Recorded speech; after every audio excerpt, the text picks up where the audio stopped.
السلام علیکم ورحمۃ اللہ وبرکاتہ۔ الحمد للہ رب العالمین والعاقبۃ للمتقین والصلاة والسلام علی رسولہ الکریم، اما بعد۔ ہمارا جو حدیث کا ایک کورس چل رہا ہے اور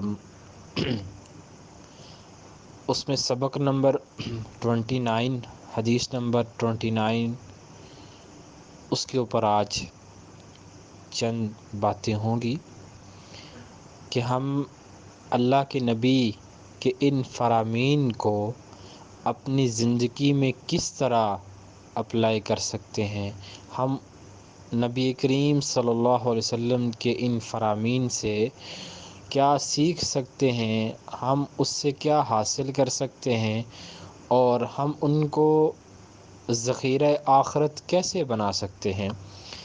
یہ سبق کا مقصد ہوتا ہے۔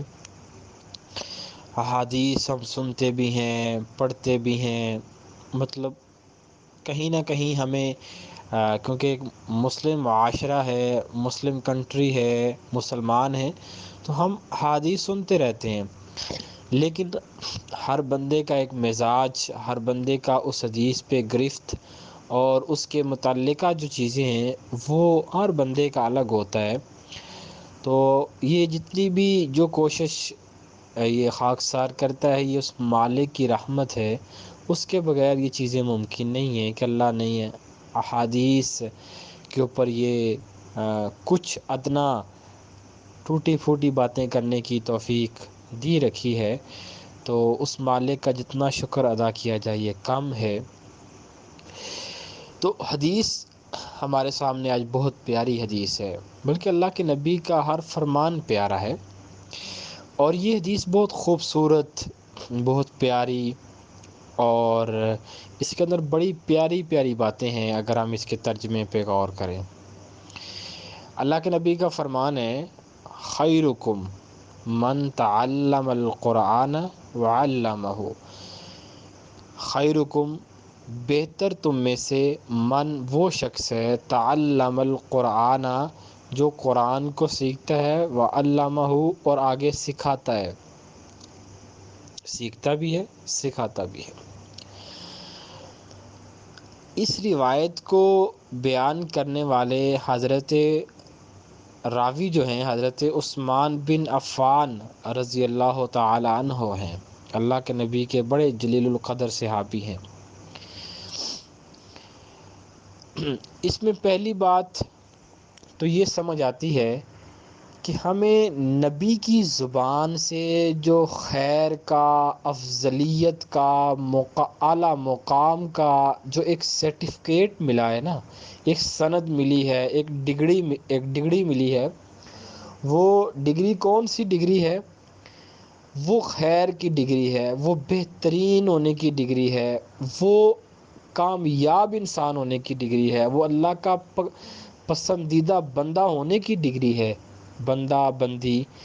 تو وہ آج ہمیں کوئی بہت بڑا ادارہ، بہت بڑا کوئی انسٹیٹیوٹ، بہت بڑا کوئی کالج، اکیڈمی، مطلب کسی بھی طرح کا جس کا ڈگری معیار بہت اچھا ہو، اسٹڈی لیول بہت اچھا ہو، اور اسٹڈی میتھڈ اس کا بہت اچھا ہو، تو ہم وہاں پہ اپنی ڈگری لینے کے لیے ہم وہاں پہ اسٹڈی حاصل کرتے ہیں، وہاں پہ کوشش کرتے ہیں ہمارا ایڈمیشن ہو جائے، تاکہ ہمیں اس ادارے کی، اس یونی کی، اس سکول، اس کالج کی ہمیں ڈگری مل جائے، تاکہ ہم اس کے ذریعے بہتر روزگار، بہتر جابز، بہتر اپنی اچیومنٹس جو ہیں اس کو اپنی زندگی کا حصہ بنا لیں۔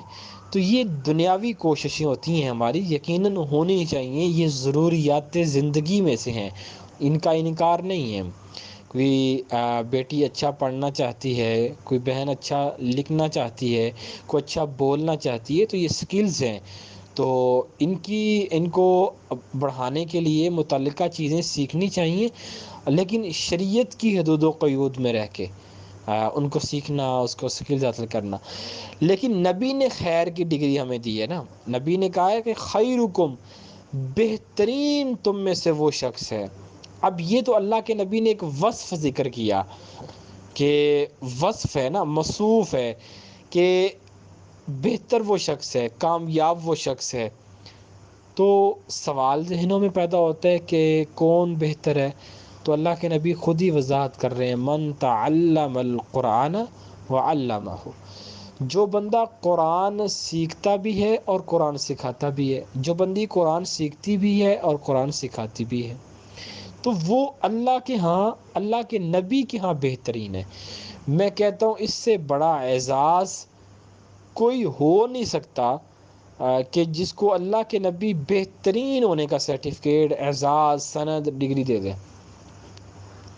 تو اس لیے وہ کب آئے گی؟ جب ہم قرآن سیکھیں گے، قرآن سکھائیں گے.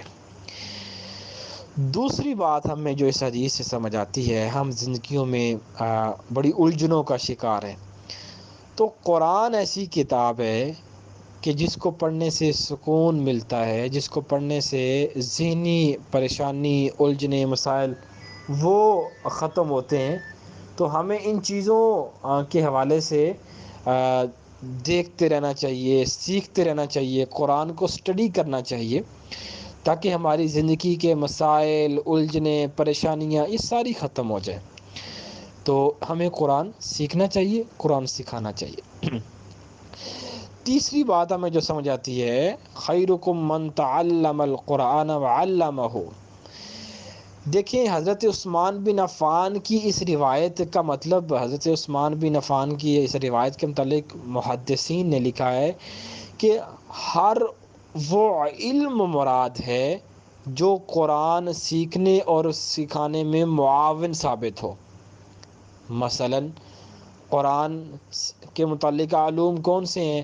قرآن کے متعلقہ علوم علم التجوید ہے، تجوید کا علم حاصل کرنا، تاکہ ہم قرآن کو بہتر طریقے سے اس کی ادائیگی ممکن بنا سکیں. اگر کوئی وہ بھی سیکھتا ہے تو وہ بھی خیرکم کی کیٹیگری میں آئے گا، وہ بھی خیرکم کی کیٹیگری میں آئے گا. علم التفسیر ہے، تفسیر کا علم، یہ اگر کوئی سیکھتا ہے تو وہ بھی خیرکم کی کیٹیگری میں آئے گا.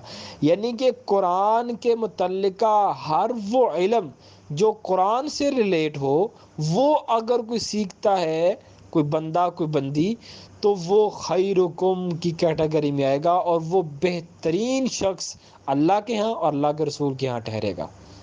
کتنا بڑا اعزاز ہے، کتنی بڑی فضیلت کی بات ہے، کتنا بڑا مقام ہے. آج ہم اپنی دنیاوی ڈگریوں کے لیے دن رات کوشاں ہیں، تو کیا ہم تفسیر کے لیے میری بہنیں وہ اپنی ایک دن کا ایک حصے سے مراد ایک آدھا گھنٹہ یہ عزم کر لیں، یہ پختہ ارادہ کر لیں کہ ہم نے آج کے بعد جہاں اپنے دیگر اسباق جن کا تعلق دنیا سے ہے، جو ہم دنیا کی ایک اچھی منزل پانے کے لیے کرتے ہیں، تو ہم آخرت کی اچھی منزل پانے کے لیے ہم نے ایک آدھا گھنٹہ ہم نے وقف کرنا ہے قرآن کے لیے. اس میں آپ قرآن کی تلاوت کر لیں، ایک دن آپ قرآن کی تفسیر پڑھ لیں، ایک دن آپ تجوید کے متعلق کچھ اسباق کسی عالم، عالمہ یا کسی بہن بھائی اگر کوئی جاننے والا ہے، کوئی دوست ہے، کوئی فرینڈ مطلب آپ کی ہے، کوئی عالمہ ہے، تو اس سے آپ نے سیکھنا ہے، تفسیر کا علم سیکھنا ہے. یعنی کہ قرآن کے متعلقہ جو علوم ہیں، فلسفے کا علم بھی قرآن ہے. قرآن اینڈ سائنس یہ بھی ایک علم ہے. جدیدیت کے اعتبار سے بھی جو علوم قرآن سے ریلیٹ ہوتے ہیں، سائنس کا جو ایک نظریات ہیں، ان کو بھی آپ تفسیر پڑھ کے ان کا موازنہ کر سکتے ہیں. سائنس کہاں ٹھیک ہے، کہاں غلط ہے، کن چیزوں کے اوپر کیا ہوتا ہے. اور وہ نوجوان جو بہت بڑے پلاننگ کے ساتھ اپنی لائف گزاریں، ان کو اپنی پلاننگ میں قرآن شامل کرنا ہوگا.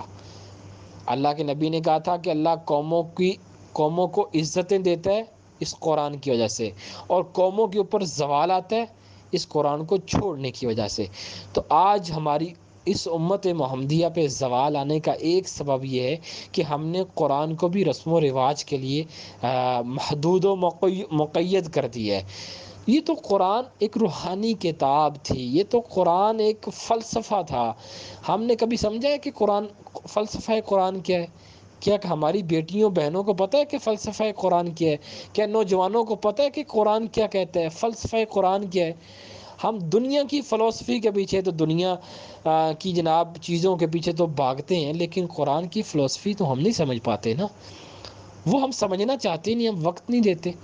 تو یہ قرآن کے متعلقہ جو علوم ہیں اس کے لیے وقت نکال لیں، سمجھیں قرآن کو، انشاءاللہ اللہ آسانیاں پیدا کرے گا۔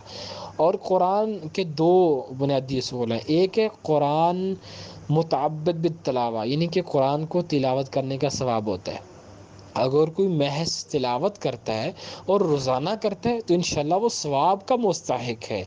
ہاں، اگر کوئی بندہ قرآن کی تلاوت کے ساتھ پلس مطلب ساتھ وہ اس کے مفاہیم اور معانی کو سمجھنے کے لیے تفسیر کا علم پڑھتا ہے تو یہ ایک اس سے اعلیٰ درجہ ہے۔ تو لیکن یہ تب ہوگا جب ہماری نیت کوشش میں یہ اور ہماری پلاننگ میں یہ چیزیں شامل ہوں گی۔ تو آج ہم نے بہت سی پلاننگز کر رکھی ہیں، تو ان پلاننگز میں ہمارے جو زندگی کا نصاب ہے اس نصاب میں قرآن کو شامل کریں، کیونکہ یہ دین کا نصاب ہے، اس کے بغیر ہمارا ایمان ممکن نہیں ہے، مکمل نہیں ہے۔ تو اللہ کے نبی نے کہا تھا ترکت فیکم امرین لن تضلوا ما تمسکتم بہما کتاب اللہ و سنتی، دو چیزیں میں آپ میں چھوڑ کے جا رہا ہوں، اگر ان کو آپ تھام کے رکھیں گے، مضبوطی کے اوپر ان کو پکڑے رکھیں گے، ان کے اوپر عمل کریں گے تو کبھی گمراہ نہیں ہوں گے۔ ایک اللہ کی کتاب قرآن ہے اور ایک میری سنت ہے۔ تو یہ قرآن تو وہ کتاب ہے، اللہ ہر حرف کے بدلے 10 نیکیاں دیتا ہے۔ میں قرآن کے فضائل نہیں بیان کر رہا، ہر بچے کو پتہ ہے قرآن کے فضائل کیا ہیں۔ میں تو ان حدیث فرامین کو ہم کیسے ریلائز کر کے اپنی زندگیوں میں لے کے آ سکتے ہیں، کیسے ہم بہتر بنا سکتے ہیں اپنی لائف کو، تو ترجمے سے قرآن اور تلاوت سے یہ بچوں کو، اپنی بہنوں کو، اپنے بھائیوں کو، والدین کو سکھائیں، پڑھائیں۔ ایک وقت، ایک دن میں ایک حصہ، ایک گھنٹہ، ایک آدھا گھنٹہ آپ اس کے لیے وقف کریں، انشاءاللہ اللہ زندگیوں میں آسانیاں ہی آسانیاں پیدا کر دے گا انشاءاللہ۔